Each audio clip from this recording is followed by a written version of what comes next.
Hi guys, আজকে আমরা চলে এসেছি পূজা দিতে বসেছে। আর দেখো ওদিকে যাবি না কিন্তু। আরে দেখো মাও চলে এসছে, উনানের কাছে সব কিছু করা হয়ে গেছে। এখন উনান ধরানো হয়ে গেছে। এখন দাদা পুজো দিতে বসেছে।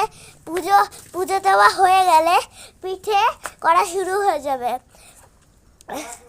আপনারা দেখবেন, লাইক করবেন, সিও আবার কি জিনিস?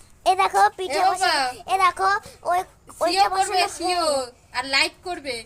এটা করানো হয়ে গেছে, এটা বসানো হয়ে গেছে। এবার করে দেখি। তেল এবার গাইস এখন আরে এটা কি বসিয়েছে? হ্যাঁ, সাজ বসানো হয়ে গেছে দেখো। সাজ গরম কিন্তু হচ্ছে। এখনো সাজের মধ্যে তেল দিচ্ছে। হ্যাঁ, তেলটা দেওয়া হয়ে যাবে। দাদা তখন আসবে, তখন দেবে।